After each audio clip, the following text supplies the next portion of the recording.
said, I'm Sarah Copeland. I'm at the University of Leeds, and I'm going to talk to you today about a different type of CPD, and that's continuing personal development.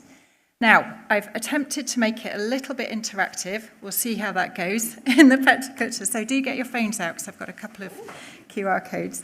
So what is personal development?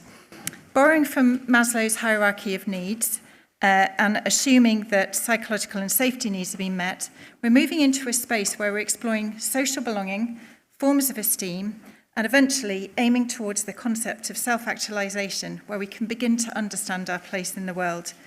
And why is it important? Well, Hughes has set out some key themes around personal development, and it's really thinking about the important things in life. So the pursuit of happiness, the quality of life, changing personal habits to start being able to think about greater self-awareness and thinking positively about our own goal setting. So, back in lockdown, what I started thinking was that I was a few years away from my 50th birthday milestone, and beyond that I was facing an empty nest, and I was wondering what the next chapter in my life might have in store.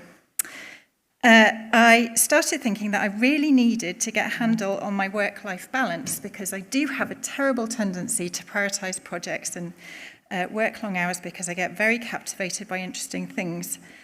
And COVID upset that work-life balance for so many of us. I'm sure lots of us in the room will have a shared experience of how intense it was at that time. But I wanted to start prioritising my life experiences. And this wasn't about a bucket list, this was about setting intentions, about daily practices I could bring into my everyday life to start prioritising things that I wanted to do. So this is about achievable goals for me, and I started keeping notes on my phone through the app called Keep Notes. And it was just a really handy way because it was always in my pocket and I could bring it out and add something on that I wanted to do in the year before and the year after my 50th birthday. But it did become quite unwieldy, and I thought, I actually have got the perfect tool available to me in my pocket. So I opened up PebblePad and I created a portfolio, and you can get hold of my portfolio if you use the QR code on that screen there. So this is about reflective practice, and why wouldn't it be? I'm sure all of us in the room are really committed to practicing that reflection ourselves, or at least we really truly believe in the principle of it, even if we don't necessarily make time to do it on a daily basis. And we're thinking about the pedagogy of portfolio in our everyday work, in delivering teaching, and it absolutely makes sense for us to bring that power of reflective practice into our personal life, and to really think about how happy we can be just being in the world and making the most of the time we have available to us. Okay, so this is my method. So I wanted to use my alumni account first and foremost, because that's where I keep all of my CPD work, like professional development work. And it made sense to do that. I wanted to create a shareable version, which you've hopefully now seen. But because I was making it public, I wanted to minimize personal details inside it. But I also wanted to keep a reflective journal, and this is the important part, isn't it? So I created a second comparable reflective portfolio, and I needed to have a quick way of streamlining my updates between the two. My other design considerations were I wanted to track progress and think about others, so that's why I was keeping personal details limited. I didn't want to get permission every time I took a photo of someone evidencing what I was doing. So here it is, my 50 list. I split it into these 5 different sections, essentially to make it more manageable to sort of work through. It didn't look like, it wasn't very equally split at first, because I was very into the idea of all of these different physical challenges in the first category. But I wanted to really make time for cultural experiences and developing myself and being ambitious. So I set the intentions on the first page of each menu in my to-do list up at the top. And then I created the sub-menu with a list of the 10 challenges below. And you can see my culture list here.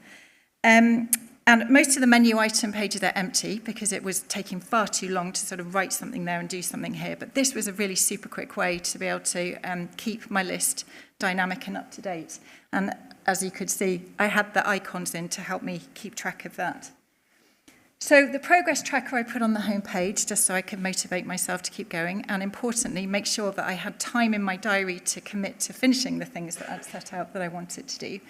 And then, so managing the achievement of my goals was all about making sure it was doable and realistic. So this is my reflective portfolio, the one that you won't see. And you can see in this page here that I ended up doing a pottery throwing course for my younger son. And I was able to sort of record my experience and adding in links and photographs. But the important thing was the time to reflect on why it was so important to me to take time out to do that. And it was absolutely brilliant.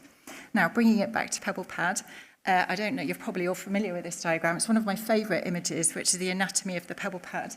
And just sort of thinking about how we ask our students when working in this space to plan and prepare, record and reflect, collect and curate, and share and showcase. And we're asking them to do that in their portfolio practice. So why shouldn't we be thinking about doing that ourselves as well as practitioners? So just to sort of sum it all up, every week I think, oh, I really wish I'd sort of done a sociology degree when I was younger, or maybe psychology, and recently biology. And obviously there are thousands of courses I would have liked to have taken. There is one in particular that I would have loved to have studied. And here's a QR code link to Vivox. I've set up a tool, so see if you can answer the question. If you've been able to decode the message that I was giving to you through the slides, don't worry if you didn't. It was always going to be a bit ambitious. Oh, it's not working. Okay, never mind. I did turn it on this morning. I set a diary reminder. Anyway, never mind. I'll make it live, but take a photo. You never know with the technology if it's all going to work, but thank you very much. Oh, it does work now. Okay, thanks, Brina. Thanks very much.